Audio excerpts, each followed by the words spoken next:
Okay, so we'll keep going through. So you didn't fancy knight g5, solid d3.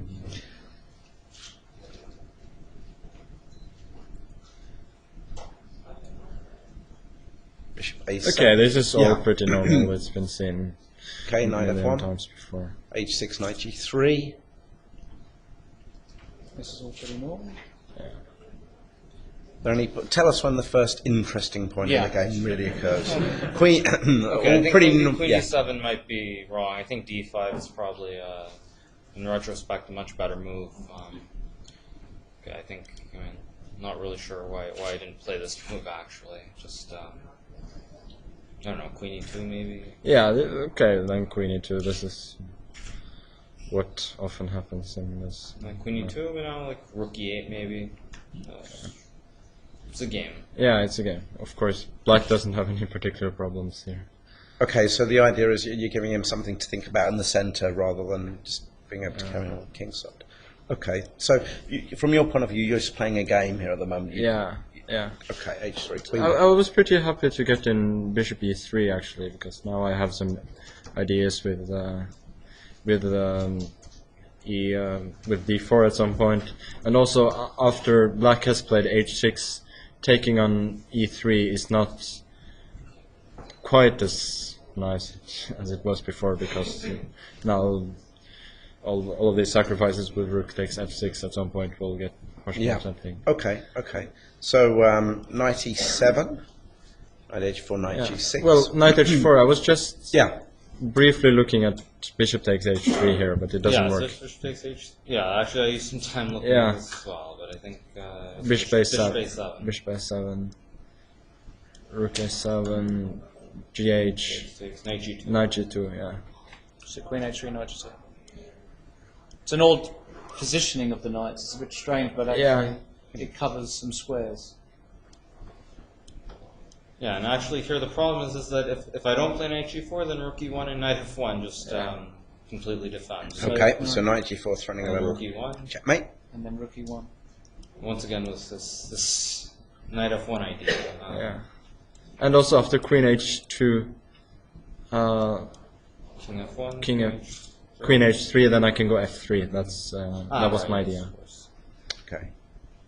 Queen h3. So after some consideration, you decided you could get away with knight h4 because bishop takes h3 wasn't a threat. But okay, anyway, knight g6 is pretty solid, so there's no need to. Okay, knight hf5. So takes. Okay, here I really wanted to go d4 instead of taking on a7. But it's just bad because of ed4, bishop d4, and now knight e4, I think. No, only this way, because if Black takes first, then I can pin. Okay, let's just check that out. So we're looking at queen and rook or Queen. Yeah.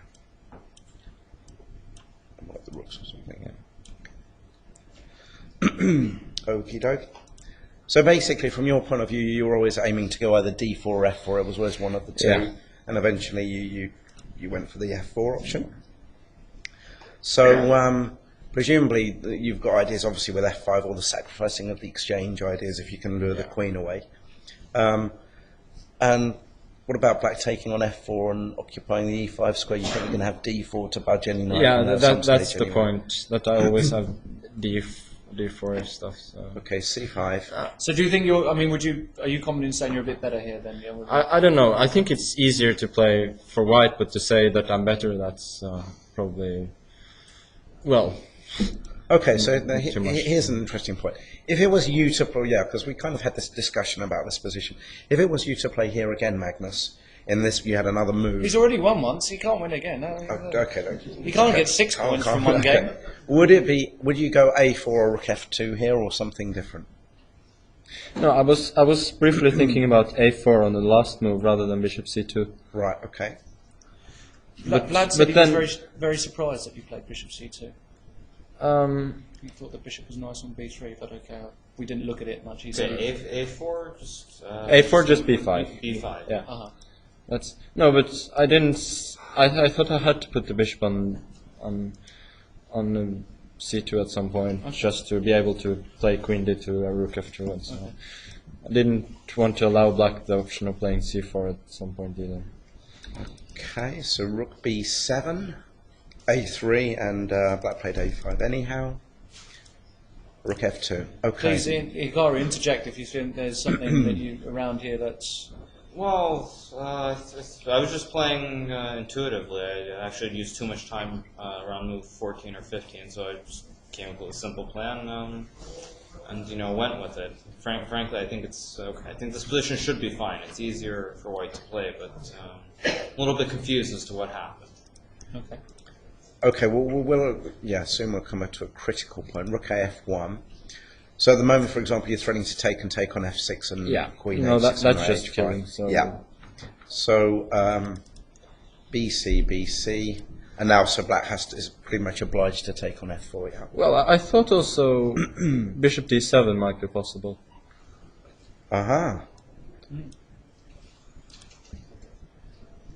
So but I thought maybe I go d4 here, and it's d4. and I don't know if black has achieved much. okay. Okay, maybe here I can move the knight, but Yeah, it looks a little ugly. yes. But maybe it's also playable. So took with the rook. So now presumably, if you go to d7, then d4 is a problem because the bishop's got a lack of squares to go to, and you didn't like e8, so that left h7, I guess. Yeah. But you've got some ideas of bringing it out, yeah. Right, exactly. Yeah. Okay, so knight h7, d4. Also, later I can go knight f8 as well. Yes. Okay. Queen d3, which is always knight f8. Okay, c takes. Queen g5. Right. I mean, when Vlad was here, I think basically he saw the turning point as when you got to sacrifice the exchange, and he thought possibly you could have avoided that at some stage. I don't know if he's correct or not. So we had king h2, knight f6, Bishop d1. bishop d1. I was briefly wondering if there I was think it was any rook point. b1. I think this was possible a move he suggested. I'm not sure. Intending to meet at h4 with rook takes d1. And sacrifice the exchange? Yeah, sacrifice the exchange. Is that possible? White's still better. Yeah. No, I think actually I should go rook a8 here. Probably. Yeah. And so that on h4 I can go queen a5. Yeah. Okay, traded queens. Was this a variation you considered? Yes. Not really, but maybe it was good. And then after queen f2, you can continue harassing. Queen a2. Yeah. And rook f6. Rook b2. Rook b2. Right. We get some tactics. Still don't know, bishop.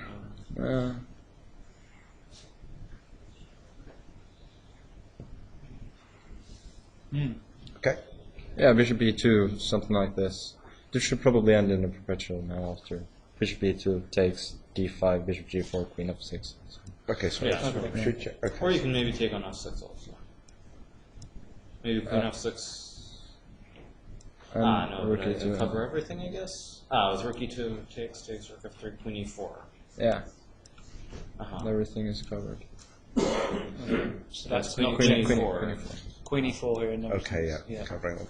Yeah, of course. Okay, yeah. So, so this idea of rook b1. Sorry, did this occur to either of you during the game, or was it just simply? I saw it briefly. But I just thought, okay, I'm just down an exchange, so. Yeah, I don't think there's any reason for black to do this. Okay. Basically, I just miscalculated the exchange sack. Okay. That's why I played rook b8, because it seemed like a logical move. Okay, so rook f6, gf6. I was also briefly considering it instead of rook b8 there, if black can go knight g4. Oh wow! Or is that Knight just g4 here. Oh wow. Knight g4. Yeah, knight g4, but just king g1. King g1, and then Knight. I don't know, rook b3 maybe. No, but the rook's bishop. Bishop takes. Sorry, I don't know. Okay, and if you go knight e5. Knight e5 takes and take on d6. Just take with the pawn. I take. No, but you take back on E5. Okay, sorry. Can we? Right. So knight g4. Because obviously the idea is here you have a check on h4, yeah. And if you take with the bishop, it's just bishop takes g4. So hence the king g1 suggestion. Now knight E5 perhaps. Okay, putting the knight here on g3. Knight f5. Takes h4. H4. Sorry. Bishop takes h4. Or actually, you can also. Also, knight g6 is pretty okay, I think. Knight g6, h4 again.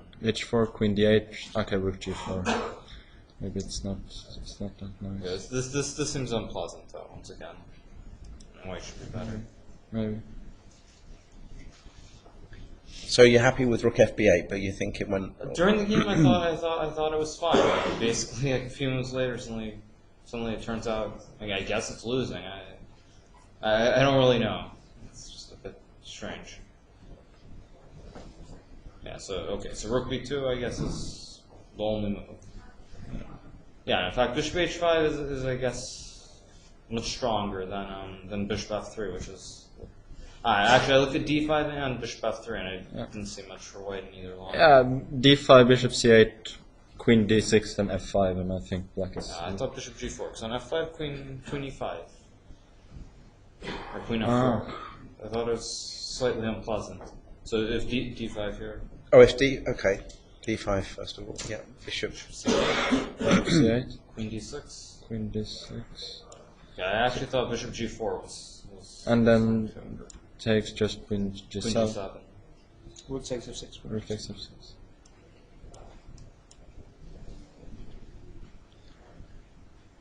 Yeah, this is what I looked at. First, bishop h5 is not much stronger. Yeah.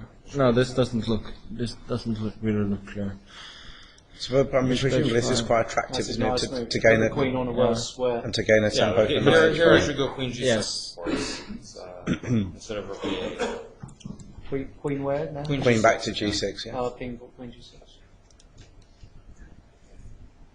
No, okay, but it's probably still losing after d5 now. d5, bishop c8.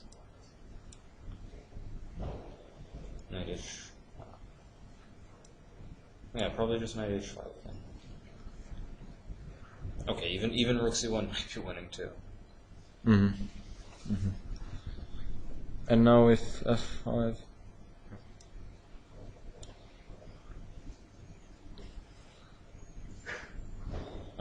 Yeah, okay, go back. Yeah. So Yeah, d5, bishop c8. Yep. Maybe even rook c1. Rook c1. Yes.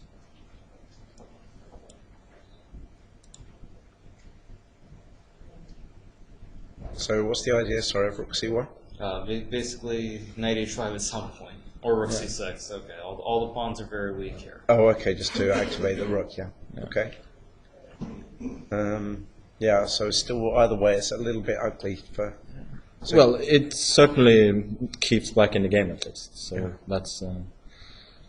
I mean, after rook a8, I think it's just over. pretty grim, is it? Okay, sorry, I'm sorry, Hikaru, to go over this again. d5, bishop c8. Okay, here king g7 is a better try, but it still should be losing to something. Yeah, I was going to play e5 here. But here can I take now? Takes. Check. Or Just maybe take the knight. no. Maybe knight h5 is not so impressive now. But just takes on e5. e5 and queen b4. Wow. I assume there's something. Yeah, that's what I did too. Some sort of. Maybe bishop e4. Oh dear. Yeah. Yeah. It looks at least a bit worrying, doesn't it? But you'd have to say. Yeah, So. that's putting it mildly. Oh, so yeah, king h8, c1. Yeah, now black just doesn't have any moves after Yeah, e5, I just since queen g7, then I just take on d6. Yeah. Yeah, so basically, we don't want to put you through these last few moves again. So, so to conclude, we think we're not sure. No, not really. But certainly, once you got the exchange sack in, it looked pretty good for you, didn't it? Yeah, but the key thing is just that it's easier to play for white. I mean, my moves are fairly obvious, and it's much harder for black to find a way out. Okay, has anyone got a question? Yeah, questions from in the audience. Make sure it's a good one, because you're live on the internet. No? Well, we've got this. You've already had a question today. One question quota. Anybody else got a question? Or online, because we're on Twitter. I know. Stuart Rubin, talk to us. Yes. Hikaru has only just started playing this time. Does playing 3-1-0 affect how you play in the tournament? Interesting question. Does playing the score system with 3 points for a win rather than the traditional 1 point for a win? I think they were both here. They were both here last year as well. Yeah, but okay, there are a lot of people following that. Whether you having had an extra year to think about it, do you think? Have you decided that it affects your play? Well, not particularly. I guess in general, it's very hard to just change your style to suddenly go all out. Certainly, after a game like today, I wish I had done something more active. But overall, I think you just play the way you normally would play, and sometimes you get rewarded, sometimes you don't. But it's an interesting idea, and I mean, I think the verdict is still out on whether it's good or bad at this point. I suppose if it's good if you're winning a lot, isn't it? Don't rub it in. No. No, we really appreciate you coming here, guys.